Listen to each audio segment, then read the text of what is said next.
Hi everyone.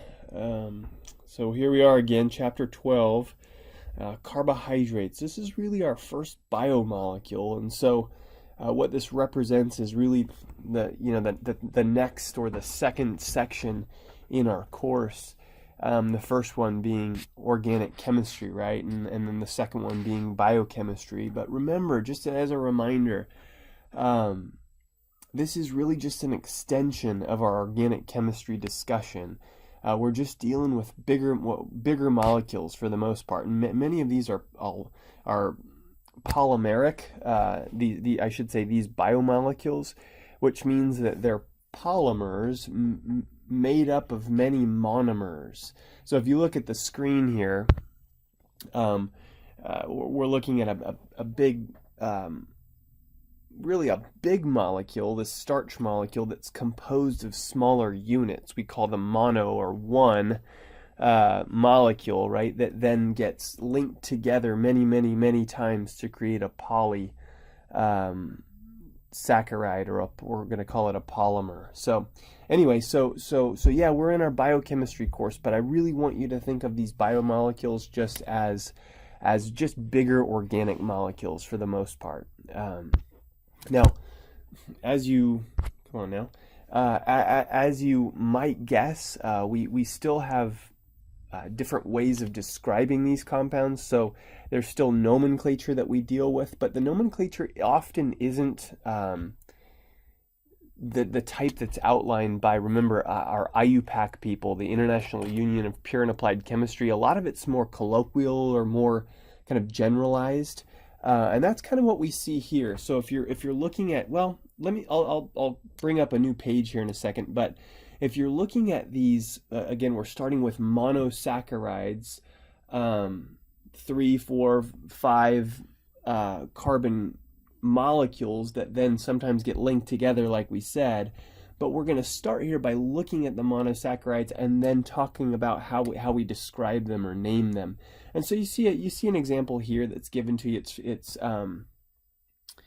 looks like fructose, actually. So this one here I'm looking at, it's fructose, and it's of course derived from fruits, and we'll look at fructose in more detail. But there's different ways of describing these, and so what you see here is, let me see if I can get a highlighter.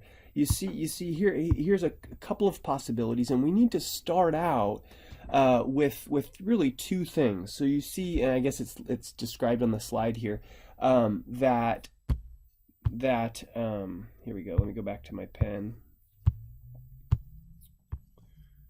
You see that this OSE ending with carbohydrates is always indicative of a sugar, or I should say the OSE ending indicates that we're talking about a carbohydrate, whether that be a monosaccharide or a polysaccharide. So the ending, just like before, is telling us something. Now, in addition to that, you'll see if you look at the definition of a carbohydrate, we call carbohydrates polyhydroxyaldehydes or polyhydroxyketones. And I think, if we look up here, right, we've got three different, I guess, parts to this description or this descriptor. Poly again means many, so many. No, it's not always many, but it's often, two or more. Many hydroxy, remember hydroxy refers to an alcohol functional group or an OH group. So many OH groups, plus we have an aldehyde, right? Plus an aldehyde or polyhydroxyketone. So that's okay. So that should be interesting to us, and it should also be familiar to us. Right? Polyhydroxyaldehyde, polyhydroxyketone, that characterizes a carbohydrate. Now, if we look at different ways of describing these back down here where we highlighted earlier, and you'll notice there's a few different ways of doing this. Aldose, ketose. Of course, the ald refers to the fact that we would be talking about a compound with an aldehyde. The ket or ketose means the sugar has a ketone functional group in it. Now, I'm going to go over to a few examples here. I'm actually going to bypass this slide. There are several different ways, and you'll notice too that the Greek prefixes here, again, if I'm getting my highlighter, are sometimes also used. with an OSE at the end of them, or sometimes we'll actually use those Greek prefixes, plus ald or ket plus OSE to kind of be extra descriptive. So let me show you. Let me just give you some examples here. That's always a good way to start. So let me go back to our pen. Okay, so let's just pretend, and we're going to look at. We're going to look at glucose a decent amount. So let me just get this out here. Let's see if I can remember how to draw glucose. I think that's right. Notice we're also going to be dealing with Fisher projections. This is a Fisher projection version of what we call D-glucose. And we'll describe, we'll talk about the D here in just a little bit, and say a lot more about these types of things. But notice first of all that glucose has a bunch of OH groups. So remember, polyhydroxy. In this case, notice there's the aldehyde. Now, if we okay, so three ways to describe this, and I'll just write this: 3 ways to name or describe this monosaccharide. Now, probably the simplest, what was this way, right? If we go back here, aldose or ketose, and of course, remember this one we said has an aldehyde, and that OSE ending just means we're talking about talking about a carbohydrate. So we would definitely call D-glucose an aldose. Ooh, try to go back here. Come on now. Okay, so it's an aldose. Okay, now it can also be described a little bit more, I guess, explicitly by using the tri. So I'm looking up here at these highlighted prefixes: tri, tetra, or penta, or hexa or hepta or whatever. Right? These are ones we know. But in this case, notice there are 6 carbons. Okay, so I'm going to call this hexose, and we wouldn't have to capitalize it. I'm just capitalizing it. Hexose again, because well, I could have put it here. 6 carbons, right? Right. If we're numbering them, of course, we would number them like this: 1, 2, 3, 4, 5, and 6, and that'll become important here in a little bit. So aldose is one way of describing this. It's probably the least descriptive, the most generalized. Hexose also tells us something, right? It's a 6-carbon monosaccharide, and probably the most descriptive is if we combine those, we would call this then an aldo. Whoops, I don't know what happened there. Aldo. Come on, aldo hexose.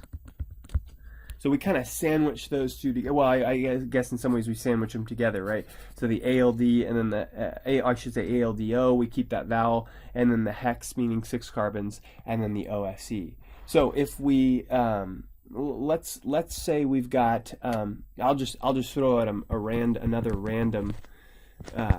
Well, let's do a ketose here.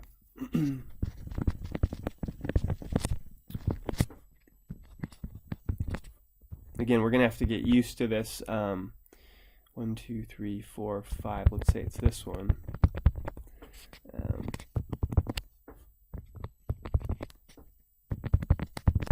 And this has a common name, but let's not worry about that right now.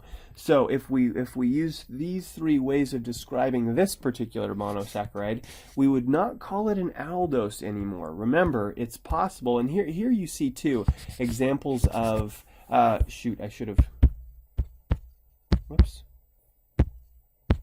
Oh, shoot. I wrote where there was a descriptor. You see examples of a situation where you have an aldose, and here's a ketose. Notice, right? Aldehyde. I'm just going back to these because they're just examples that we see in the slides. And ketone functional groups, and we've done the same thing here. We've talked about this aldehyde. Now notice, right? We've got a ketone functional group, and it's a polyhydroxy ketone, whereas before we were talking about a polyhydroxyaldehyde above. there's the OH groups right there, right? So polyhydroxy, oh, there's more here, here, and here. Polyhydroxyketone. So this could be now called a ketose, not an aldose, but a ketose, or, right, how many carbons? So if we're looking at this, 1, 2, 3, 4, 5, right? So pentose, or again, probably the most descriptive would be ketopentose. Ketopentose. Okay, kind of putting it all together. Okay, so trying to make sure I didn't miss anything back here that I wanted to mention. Yeah, that seems okay. Okay, and again, so here, just to come back to these, this is the most descriptive, right? But we could have also called this one. I hope we're okay with the fact that we could have also called this one an aldose, or right, 1, 2, 3 triose, or right, putting it all together, aldotriose. And over here, again, we could have said ketose, not, I don't know why it keeps doing that, ketose, or again, triose, because there are 1, 2, 3 carbons, or ketotriose. So, okay, so we've got a few good examples that we've done. Okay.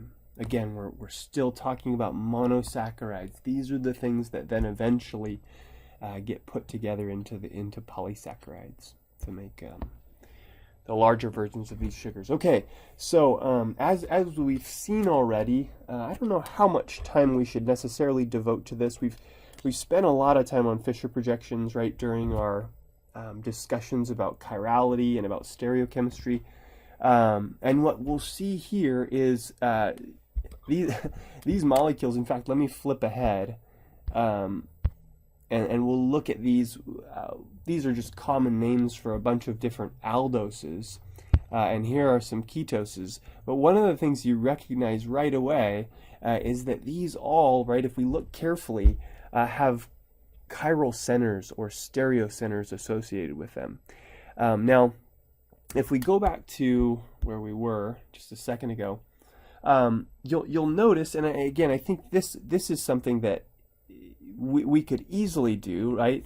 We could determine the stereochemistry. Now, here's a three-dimensional rendering, but it's been converted into a Fischer projection. Remember, it's that bow tie situation where we have two groups on a horizontal axis and then two groups on a vertical axis that are on those dashed bonds, and then we smash it, right? It's really this. It's smash it into 2 dimensions, and here's our Fischer projection. Now, this is glyceraldehyde, again, just a common name for the monosaccharide, but notice it's actually the R absolute configuration of this stereocenter, right? That's a stereocenter. This is that same stereocenter. And again, we've just got through taking quizzes and exams and stuff that have asked us to do this, but if we prioritize these groups, I guess, no, not right, it would be this. It would be 1, and then let's see, 2 and 3 and 4, but remember, with the Fischer projection, 4 has to be pointed up or down. So if we again redraw our Fischer projection here, and let's do, I guess it doesn't matter a whole lot. Let's hold this one. Remember how we hold one and rotate the others so that our 4th priority group is pointed up or down, and it'll be up in this case. So let's put H there. Our aldehyde, CHO there. Our OH group here, and we held our CH2OH. So if we put our priorities, here's our 1, here's our 2, 3. Again, we're hopeful, right, that they've designated it R, and so we better come up with R, and it looks like 1 to 2 to 3. We have I guess we could, well, that's fine. We have a clockwise rotation. So R stereocenter. Now, what we're going to realize is that we don't use R and S as much as in when we're talking about biomolecules and in this case monosaccharides as we do D or L. And I know that's really it's going to be annoying to us because we're like, gosh, we spent all this time learning R or S, but now we've got to learn a new way of designating stereochemistry. And it is true. Unfortunately, we do, but it's been done that way for 120 or more years, and so for sure 100. So anyway, that we're not going to get away from it anytime soon. It's sort of it's ingrained in all of these things that we're gonna study. It's part of the vernacular. So okay, so let's look. Notice, okay, so if we go back here and we're looking at glyceraldehyde, this is the R version. But if we come over here, of course there would be an S version, but instead we're looking now at the D and the L version of glyceraldehyde. Now, what you see here, it's described down below, is that if you have a Fischer projection of a monosaccharide and you look at the OH group, remember polyhydroxy, so many of these carbons have hydroxy groups or alcohol functional groups. If you look at the OH group on what we call the penultimate carbon, that allows us to distinguish the open chain version of the monosaccharide. It turns out that these things cyclize, some of them, not glyceraldehyde but others, but we're looking at the open chain Fischer projection. Okay, and if we're talking about the open chain Fischer projection, and we look at the penultimate carbon, the position of the OH group, left or right, tells us if it's a D or an L sugar. Remember earlier we had said, I'd just written D glucose, and I said, oh yeah, we'll talk about why it's D. Well, we're back, or I should say, we're now to the point where we can figure this out. So, first of all, we need to know what this word means. So I'll just write penultimate, right? The word penultimate means, means second to last. Okay, second to last. So if we're numbering this, here's where this comes from. If we're numbering this, remember we number a carbon chain from one side to the other, and all of the same rules that allowed us to number chains before allow us to number chains here. This is the aldehyde functional group. We would aldehydes are, whoops, what happened? Aldehydes are highest in priority. If we're thinking about an aldehyde and a hydroxy group and a CH2OH, and we would number from the aldehyde group to the other end. So this would be 1, 2, 3. Okay, if we're numbering this. Now, if there are three carbons, right? The second to last carbon is carbon 2. Okay, so come on now. So we're looking at carbon 2, right, in both of these cases, and we're saying, okay, the OH group right here on carbon number 2 is pointed to the right. Sorry, to the right. There we go. And the OH group on here,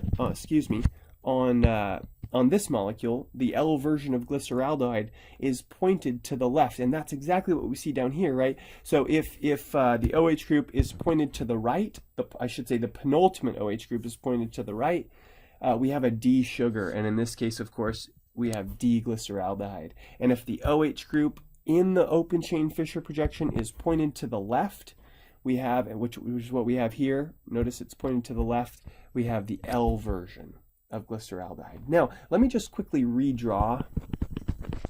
I guess we could flip back too, but it's easy enough to just redraw it.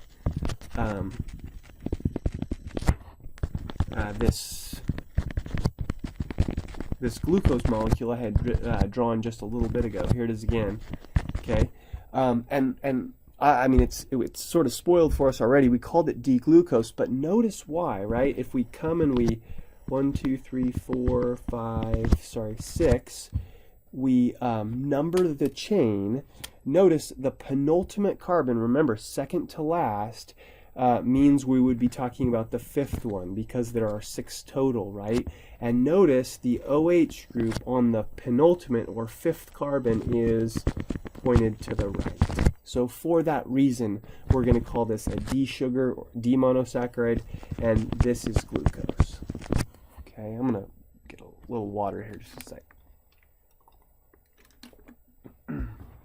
Okay, so D-glucose. Now, there are, of course, L versions of these monosaccharides as well. I'm just jumping over to this table from our textbook, and I want to not forget to tell you that you do not have to memorize the common names for all of these monosaccharides. If you need them, they'll be given. You will need them in certain situations on quizzes or on exams, and they will be given to you either in the form of a table like this one, or like in the body of the problem or whatever. So here are some ketoses as well. Notice ketoses also are designated, I guess, yeah, with the exception of the 3-carbon ketose there, dihydroxyacetone, they're designated again as D or L based on that penultimate OH group. Right, and it's kind of nice. In this case, the penultimate OH group is highlighted for you in red. These are all D sugars, and generally speaking, the D monosaccharides are the naturally occurring forms of these. But again, L monosaccharides can be synthesized, and so yeah, we also have L sugars as well. Okay, I want to make sure I wasn't missing anything here. Okay, so if then we were to just make something up, and by the way, okay, so let me just say this too. D and L monosaccharides are enantiomers. Bet you were hoping you'd never hear that word again. So if we took, for example, let me just give you okay, so let me just give you another example of a compound, okay? And this one we've been doing more, let's see if I can remember this one. We've been doing more CH2OH here, I think, and OH and H. Okay, so we've been doing more aldoses. So here's a ketose, right? And so if we were just as a little pop quiz, right, we could call this, or if I asked you, hey, what are 3 ways we could describe this? I guess we could say, well, it's a ketose, right? Or it's a tetrose, right? 1, 2, 3, 1, 2, 3, 4 carbons, or it's a keto tetrose. That would be a possibility as well. Okay, now let me give you its common name. This is called I think this is erythrulose. Let me actually just make sure it's called D-erythrulose. So there's erythrose.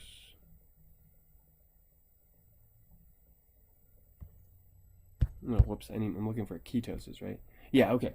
So it looks good. Okay, so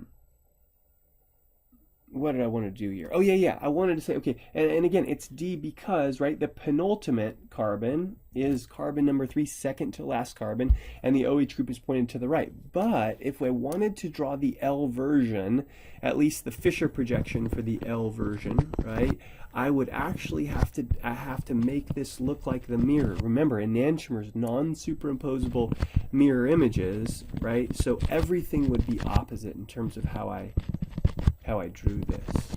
So it's kind of an ugly ketone. It's hard to draw. Or, whoops. It's kind of just silly to put.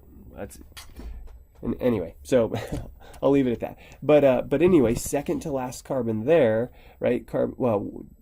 One. Oh wait, it keeps doing that. 1, 2, 3, 4. Right, and this one's of course pointed to the left now, so we would call this L erythrulose. I don't know why second I'm guessing myself. Yeah, it's spelled right too. Erythrulose. Okay. So anyway, okay. So D and L sugars are enantiomeric. Okay, so we have our D and our L erythrulose. Okay, so let's see what we've got next.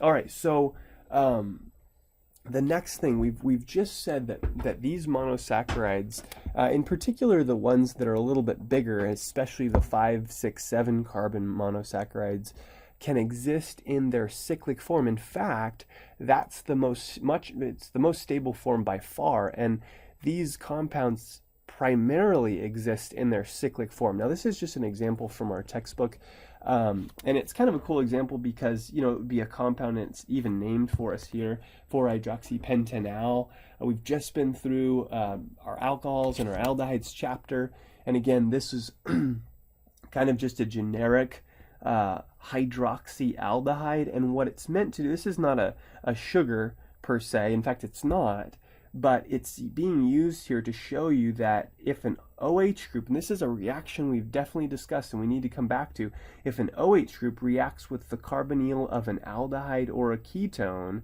what we end up with is, remember, hemiacetal. So if we say, and let's just do this generically, we've seen this, right? So if we say aldehyde, oops, that's going to be acetic acid. So if we say aldehyde, and we can just make it generic, plus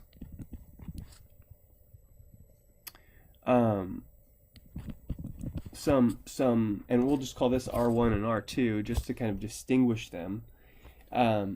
Remember what happens. Remember, we end up with, so this is aldehyde, this is alcohol, and maybe sometimes this R1 and R2 stuff is kind of confusing. So let's do this. Let's get some like colors in here or something. Maybe we could even just do like our alcohol in a different color.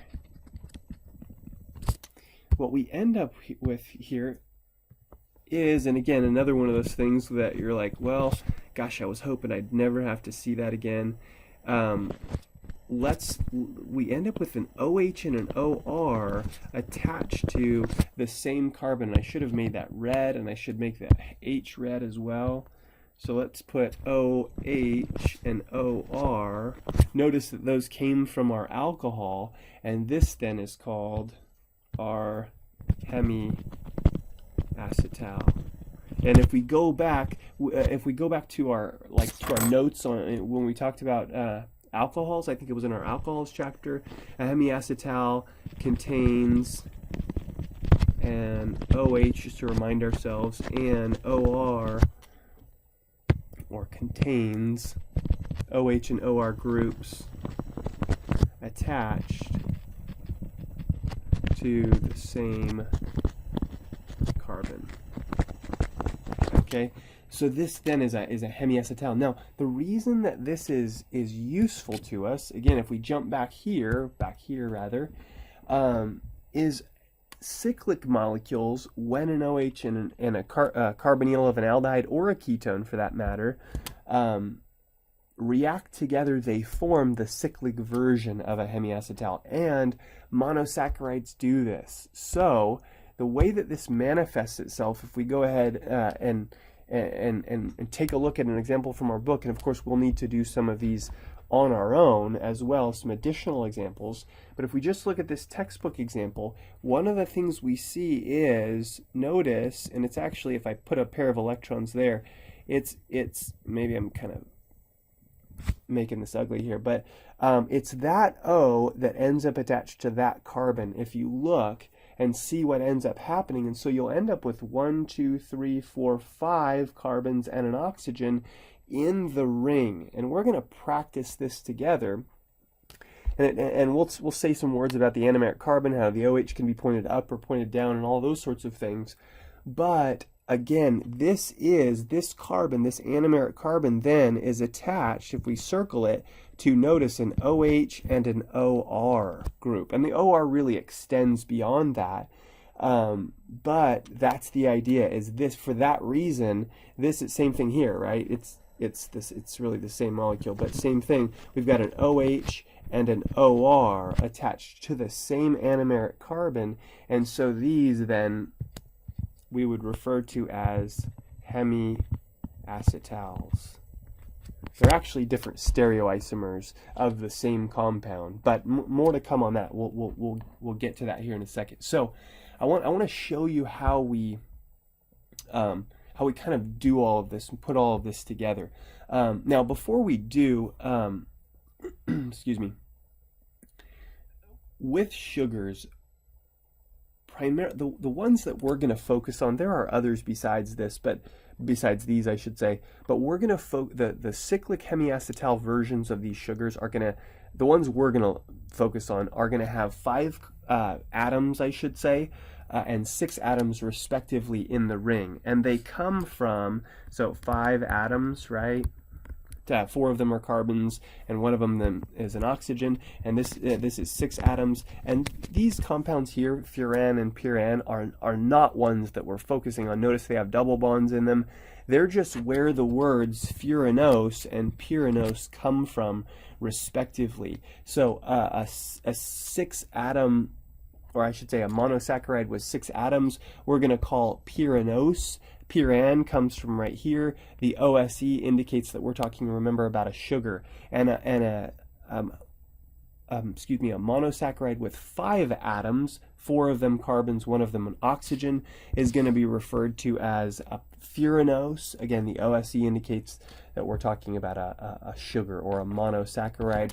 The furan means we're talking about a ring with 5 atoms in it, carbon and oxygen. Okay, we'll get to this alpha and beta business as well. So let's try to put all of this together. Okay, so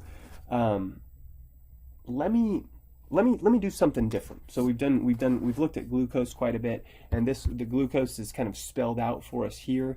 So let's do something different. Let's do again, if I can remember how these look. Let's see, 1, 2, 3, 4.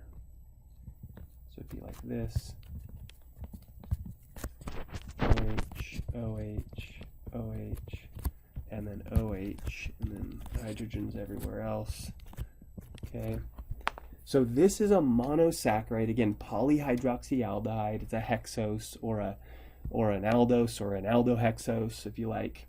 But this one, if I remember right, is D-galactose. And I'm just going to double check to make sure I got it right again, so I don't give you misinformation. So here we are. Yeah, looks good. Okay, so D-galactose. Excuse me. Okay, so here's what we're trying to do here. We're trying to put, okay, this is the straight or open chain version of this monosaccharide. Okay, but what I want us to be able to do is what we need to be able to do is draw the more stable and more common form, which is the closed chain or cyclic hemiacetal form. Okay, so there's a bunch of rules. Now, the first rule that we're gonna always or try to remind ourselves of is that it's the penultimate OH, and I'm going to circle that in red. And by the way, right, that's the reason this is called a D monosaccharide, is because, remember, the OH group on our penultimate carbon, 1, 2, 3, 4, 5, second to last, right, 6, is pointed to the right. Now, I didn't mean to necessarily circle that, but there it is. Okay, it's pointed to the right. Now, I like to actually draw a line. Oops, not that line. I like to draw a line from that oxygen to the carbonyl of the aldehyde or ketone, because that's how this ring closes. So the reason I like to do that is because then we've actually generated the ring. We've actually made the ring. So if we look at here, okay, and I realize that this is it doesn't look like a ring yet, but it will. So I want us to see, that there's 1, 2, 3. In fact, let me get a highlighter here. 1, 2, 3, 4, 5, and 6 atoms in this ring. Now, the cool thing about this is if we can count all of the atoms in the ring and we see that that's the ring, or I should say those are the atoms in the ring, and we know that there are 6, right away we should be thinking to ourselves, okay, We're talking about, well, let me actually do this. We're talking about a pyranose, okay? So if we're drawing a pyranose, here's what I want us to immediately, whoa, what happened there? Here's what I want us to immediately draw, okay? Back to our pen, and I'm gonna do black here. Here's what I want us to immediately draw. Now notice, gosh, I think I can do better. Okay, notice it's really a Fisher projection version. Excuse me, not Fisher, Hayworth projection version. Remember, this is like an aside here. Hayworth projection version of a 6-membered ring. Remember, it looks like this. I've got all this other junk here. But remember, I've kind of made it sideways there, but it looks kind of like this, right? Where we're trying to think about this ring, even though we know it's not a flat ring, as being flat. So that's really what we do. And then remember, with a Hayworth projection, we put vertical lines to represent the two things that are attached at each of those carbons. Now, so again, if you recognize that the molecule it has 6 atoms, 5 carbons and 1 oxygen, we immediately can say, okay, let me just go ahead and draw the pyranose ring system. Okay, and we need to put everything else where it goes, but let's just immediately draw a pyranose. Okay, and this will eventually be called D-galactopyranose, an alpha or beta version, but we're getting to that. Okay, we're sort of building this together.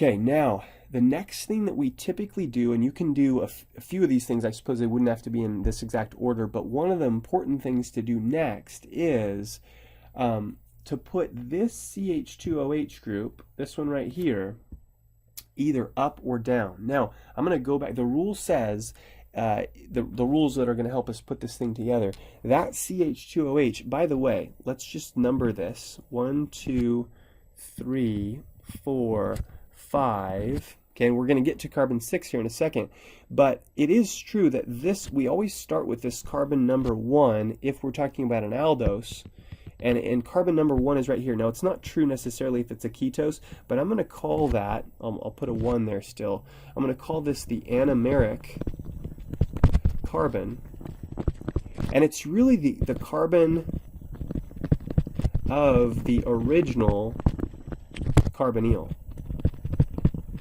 And it always is drawn just to the right of the ring oxygen, which is right here. So it's kind of in this right-hand corner, the anomeric carbon. And we'll talk more about the anomeric carbon here in just a second. But okay, so that's carbon 1, 2, 3, 4, 5. Now, back to this CH2OH, it turns out that if the molecule is designated as a D, now you would either have to be told it was a D, or you would have to be given the cyclic version, and you would know if it was a D. But the idea is it goes above the ring. Remember, this is meant to be a flat ring, so if we come back here, I'm looking to show you where that was,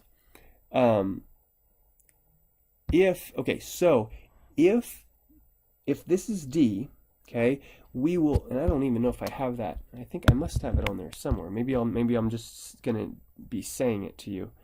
Yeah, maybe so. Okay. So I should probably write it down then. I thought it was on a slide somewhere. But so let's say this. If the monosaccharide is D, okay, D versus L, right? Not L, but D. The CH2OH, this one right here, the last carbon,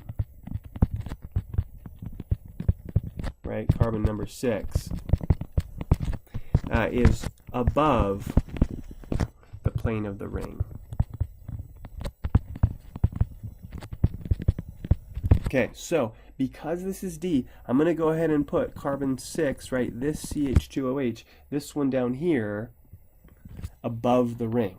Okay, now, one of the things, I'm going to jump back really quickly to this example. Notice when this molecule, this is back to glucose, so we're doing galactose, but okay, for glucose, when glucose cyclizes, the OH that is formed, remember, it's like this OH, right? The new OH that is formed when we form the hemiacetal can either be pointed up or it can be pointed down. Now, it turns out it's hard to predict that. In some cases, there are ways of predicting it, but for us, we're just going to say, well, it might be up or it might be down, okay, when it closes up. And in fact, what you see here is both are formed. But they're designated differently. In fact, we call them anomers, by the way. So this is what we call the alpha anomer, and this is what we call the beta anomer, because of that. OH is attached to the anomeric carbon, and they are stereoisomers. But if we're thinking, okay, let's just say then that just luck of the draw, the OH group is pointed down when this thing cyclizes. Now, the thing to recognize is it's really whether this is an alpha or a beta anomer is we reference that to the CH2OH. By that I mean, and it's here as well, if we're talking about the alpha anomer, the OH group and the CH2OH group are on opposite sides of the ring. And I always think alpha, and I'll write it here, alpha equals across. Whoops, across. That just helps me remember. Alpha equals across. And by that we mean anomeric OH group and CH2OH, right, carbon number 6, are across the ring from each other. Okay, so we're back over here and we're saying, okay, so the OH group right here, right, and the CH2OH are across from one another. So for that reason, this anomeric carbon is an alpha anomeric carbon. Okay. Now we can do a beta here in a little bit. That, you know, we probably should just and we can even throw an L monosaccharide in there as well. But let's finish this example. Okay, so what are we missing? Well, I know we of course then have a hydrogen attached to carbon number 1, but really carbons 2, 3, and 4, if we look at the open chain form, have OHs and they have Hs. So one of the things I like to do is if we were to take this molecule, this open chain form, and redraw it, I'm just going to redraw it down here, okay, just so that I can show you something. This is, you can use rules if you want, but I always, for this part of it, I always like to use this little convention that I'll show you. OH, OH, OH, OH, okay, and then H, and then H, and H, and H. Okay, so I always like to say, okay, so now we're worried about 2, 3, and 4. Let me get my highlighter again, right? Highlight. We're looking at 2, 3, and 4 specifically because really it's up here, right? It's 2, 3, and 4. And now what's interesting here is, do you see how the OH group on carbon 2, if we think about 2 here, okay, if we're thinking about, again, if we label this, number this, the OH group is pointing to the right. If it's pointed to the right, it's actually down in the cyclic version or cyclic hemiacetal version. If it's to the left, it's up, and you can remember that. If you want to write that down, if it's down, if it's to the right in the Fisher projection, it's down. If it's to the left, it's up for the remaining carbons. But I always like to just say, what if I just were to tip this over? So tip to the right. You got to tip it to the right for this to work. Okay, but if you tip this to the right, let's pretend I tip this to the right, and let me see if I can draw it now.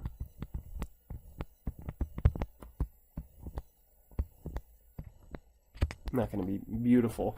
Let me see if I can turn my pen. CH2OH, and then we have an OH. Sorry, these are a little shorter here, these bonds. OH. OH, right? Oops. Shoot. There's supposed to be an OH there. OH, OH. OH, OH, and then H, and H. So, I guess what I'm getting at, though, is, do you see how here, then, oh, man, that's not what I wanted. Here, I use a different color. Let me use green. So carbons 2, 3, and 4 is what we're interested in, right? 2, 3, and 4. The other ones are already accounted for. And do you see how on carbon 2, maybe I'm just maybe I'm taking way too long on this, and you guys can see it already. But 2, 3, and 3 and 4, right? You have down, up, down. What happens here is same thing here. OH down, OH up, and OH down. So it's like that tipping it over, right? Down, up, down for 2, 3, and 4.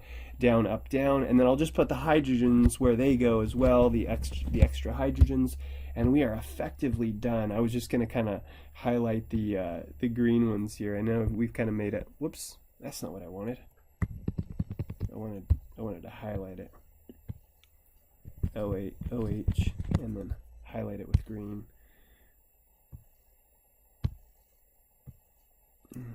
So then we've got our OH and our OH and our OH. Okay, so hopefully that's helpful. We should do another practice, or maybe a couple of problems here. This is just, there's a lot to it, right? And there's different versions. We haven't looked at beta, and we haven't looked at L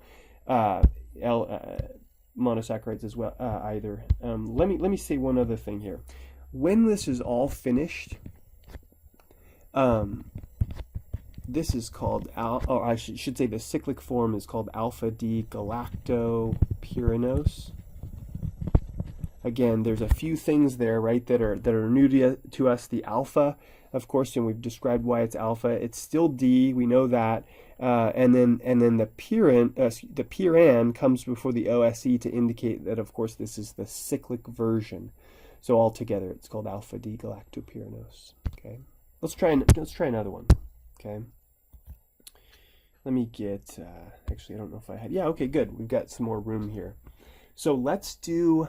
I don't know. Let's just make up. Well, we don't have to make one up necessarily, but let's go back, and let's do a 5-carbon one. Let's do arabinose, but let's do the L version of arabinose. So arabinose is here. Okay, so you see that the D version is shown. So let's do the L version of arabinose. So it looked like this. And we'll do another aldose. Let me just make sure make sure I got that right. Arabinose, yeah, to the left and to the right, or to the right and to the left. Yeah. Okay. So this would be L arabinose. Okay. Now, what I want to do, and we won't take as much time on this one, but we're going to note a few things. First of all, it's L rather than D, and that's going to make a difference. And let's do what we did before. And I won't necessarily use a lot of different colors here, but I'm going to draw that line from, remember, my penultimate OH group, second to last, 1, 2, 3, 4, 5, so carbon 4.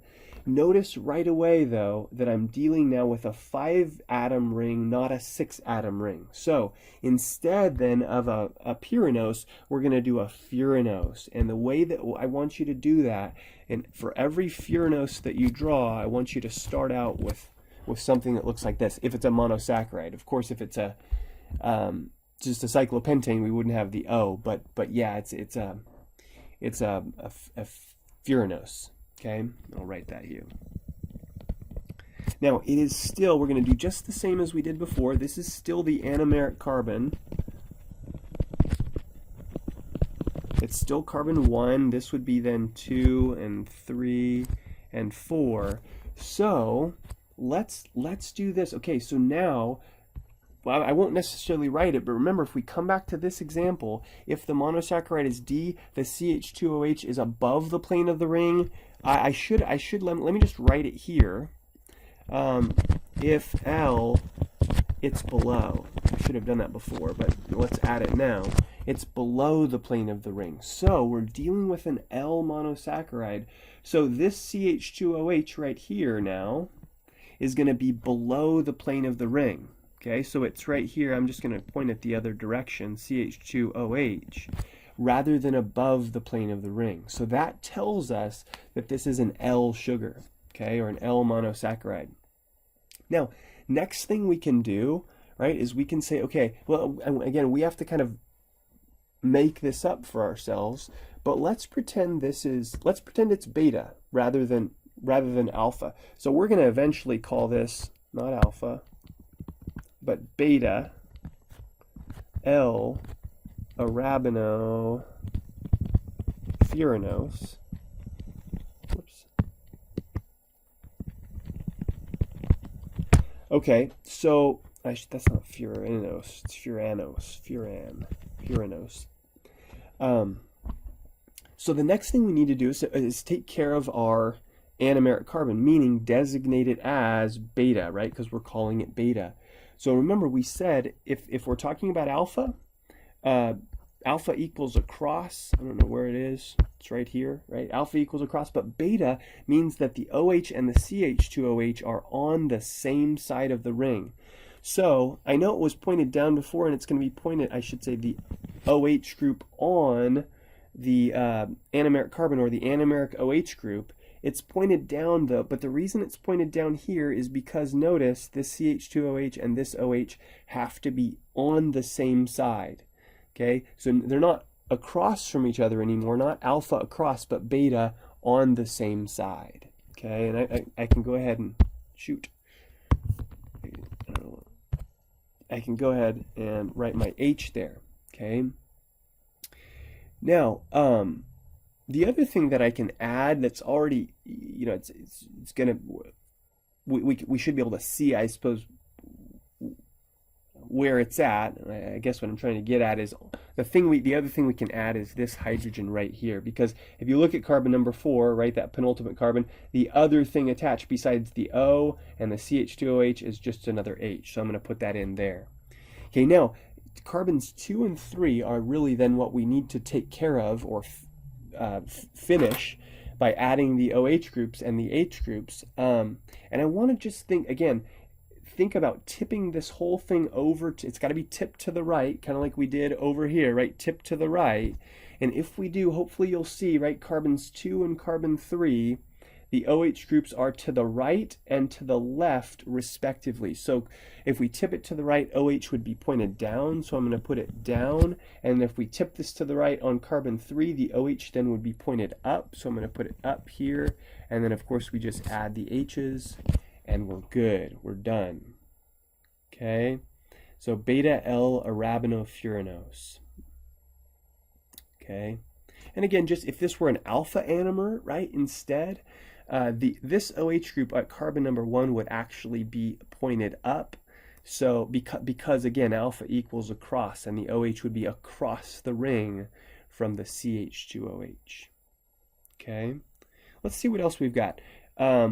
Okay, so this is what I was looking at looking for before is some additional areas where those rules that we were talking about are summarized. So they all are on these slides for you to refer to. And I think, again, if you kind of pour over them as we do these examples, it'll all kind of come together. Okay. Now, one other thing, and I'm just looking ahead here, looking ahead at a few slides. Yeah, one other thing that I want to do, fructose, and this is an example of I should say, I meant to say ketose. This is an example of a ketose that is formed into, it's a book example, into the cyclic version of that, the cyclic hemiacetal version. And I want to do an example of that, even if we just do fructose again, because I want to point out a few things that are different when we're dealing with ketoses. But if we just go back for a second, there are just a few slides, and these things are really just there's just some little factoids that I want to refer you to, and they're helpful, especially later on when we talk about nucleic acids towards the end of our towards the end of really our semester together. We talk about nucleic acids, and nucleotides are the monomer units that form these nucleic acids, things like RNA and DNA that you certainly have heard of before. And it turns out that those nucleotides are formed from a base, a small base molecule, nitrogen-containing molecule, and a sugar, namely a ribose sugar, and then a phosphate group. And we'll talk all about how those are put together. But the ribose sugar itself, what you're seeing here, is either a regular ribose version, or alpha D ribose, or what we call a deoxygenated. Okay, deoxy means there would normally be an OH there, right? If you look over at the normal version, there's an OH there, but deoxy means there's no O, it's without oxygen. And so what's interesting is you all probably know, the acronym for then our DNA, I should say what DNA refers to, you might know, deoxyribonucleic acid. So the idea is that the ribose sugars incorporated into DNA are the deoxygenated version. And then the ribonucleic acids have monosaccharides that contain ribose, regular ribose, alpha D ribose, instead of the deoxygenated versions. So down here where we have this question, we're talking about nucleic acids. Okay, RNA and DNA, and again we will study those in gruesome detail later on. Okay. And here you have those nucleotides. I should have maybe been on this slide while I was describing that. But these are in RNA. Okay, again, base, sugar, phosphate, and these are in DNA. Okay. Yeah. So again, just some interesting connections there. Okay. Now, back to. Let me see if I make sure I have a slide there. Back to ketoses and putting them together into their cyclic forms.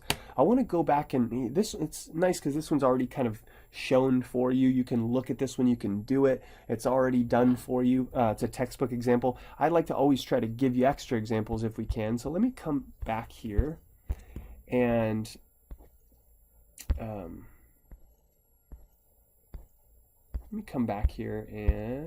here we go. Let me instead of doing fructose, let's do sorbose. Okay, so, and we can do. Let's just do. I don't know. Maybe we'll do beta D sorbose or alpha D sorbose. So right, left, right. It looks like. So I'll come back to this. So so D sorbose looks like this, if I remember it right now. See if I can remember it. It looks like this, and then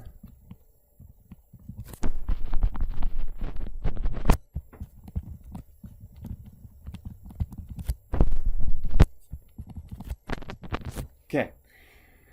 So what I want to do again is put this together into a cyclic hemiacetal form.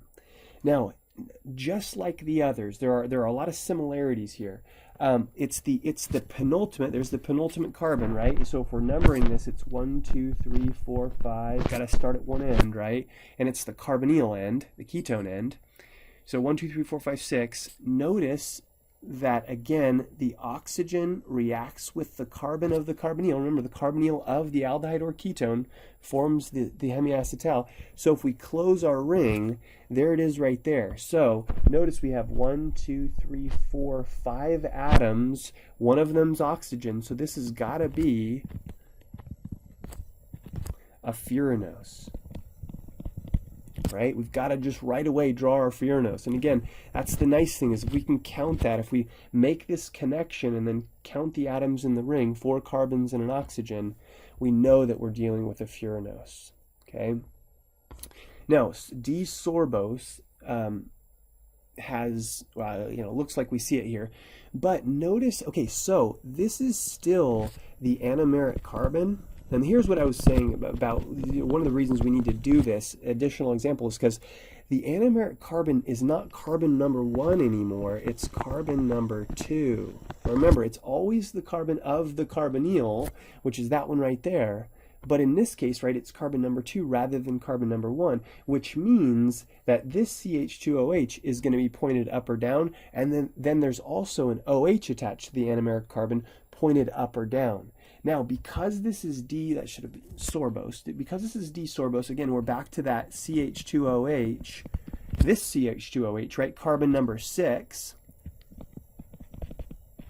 pointed up. Remember, if it's D, the CH2OH is above, attached to the penultimate carbon. That CH2OH is automatically above the plane of the ring. So we put it up, and then we can just put that H down. Okay. Now, because we said, and I don't know, I guess alpha, beta, doesn't matter. Let's just call it alpha. Again, we would have to designate that, or it would have to be told to us. So let's just call it alpha. Because this is alpha, remember, the OH group attached to, or I should say that, yeah, attached to the anomeric carbon, this becomes an OH, right, is pointed, remember, alpha equals across, so across the plane from the CH2OH, right? So these now are across the ring from one another. Now, whereas before this was an H, now remember it's a CH2OH because the anomeric carbon's carbon number 2 rather than carbon number 1. So CH2OH, that's actually carbon 1. This is 2, this is 3, this is 4, here's 5, and there's 6. Okay. So again, we're almost done. So not a whole lot different here. We're back to filling in the rest, right? And so it looks like carbon number 3 and carbon number 4 have the OH groups down and up respectively. Again, think about tipping the sorbose to the right. The OH group on carbon number 3 would be pointed down if we did that. And of course H up. And then the OH group at position number 4 would be pointed up, excuse me. And then the H would be pointed down. So just to, well, yeah, okay. I think that's probably okay. And again, you have more examples in your textbook. I should say for homework, and I certainly am glad to talk to you about these as well when we get a chance to look at these together. So I just wanted to make sure there was nothing else I wanted to say here. Yeah. Okay. I think that's okay now. Okay. Well, actually, okay. You know what? I do want. I was going to say that we'll say this is part 1 of our carbohydrates chapter, and we'll stop it here. But we will here in just a second. But I want us to make sure, and we'll go back because we have a little room on that last slide. I want us to make sure that if we had a Hayworth projection version of a monosaccharide, like in particular 6-membered ring one, that we could actually draw that Hayworth projection in its chair form, because, and you'll see here too, it's mentioned here on this slide, it's really these things aren't planar. We know that. We've talked about that, right, in our cycloalkanes discussion, that really cycloalkanes are, if they're 5-membered rings, they're like puckered. If they're 6-membered rings, they're in the chair or the boat form, and primarily the chair form. So if we did just say, okay, well, let's draw a line here, and let's even just go back and think about, well, we can actually come back here. Actually, here's the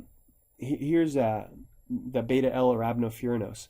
No, not this one. I wanted a 6-membered one. That's what I wanted. Okay, so we can come back to the galactopyranose, and I guess we could just redraw that on that other slide. Sorry, I'm just a bit scattered here. I just wanted to find one that we had done before so we could kind of build on it. Let me redraw it then.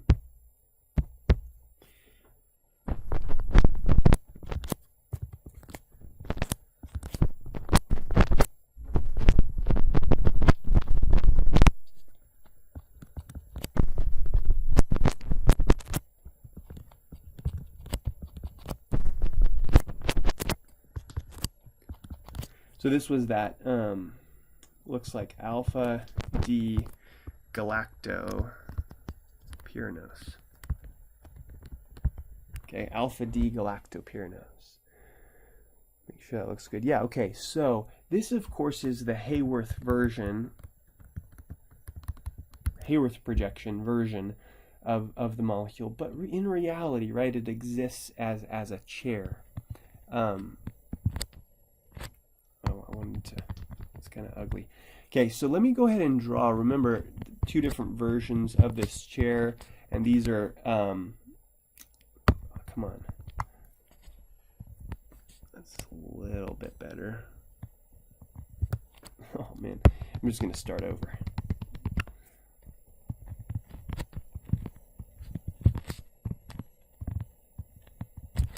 That's okay. Could be worse, I guess. And then I'll draw actually both versions, right? Because remember, these things can ring flip, so I suppose it would be something like this.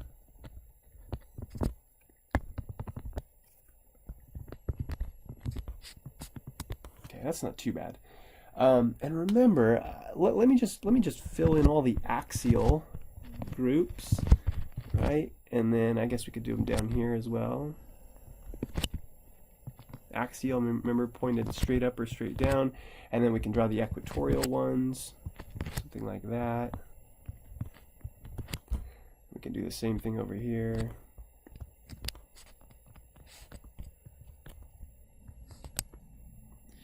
And what I want to do is I want to just fill everything in where it goes, right? And we'll start out with the one on the top. Remember, if I'm thinking about, if I'm just numbering these, and I suppose we could just number them like this. And I guess this would be 6, right? CH2OH would be 6. Yeah, let's just put everything where it goes, right? So OH is below H, so it's got to be there, and then there. And then for carbon 2, again, it's something that I want you to be able to do, is go from Haworth to chair, and that's kind of why I'm doing this. Maybe I didn't give you the punchline here, is why we're doing this, is I want you to be able to go from Haworth to chair or back. And so if we go to carbon 2, again, if we number this one just to try to make it easier on ourselves, 5 and 6. If we go to 2, OH is below, H is above. If I go to 3, OH is above, H is below.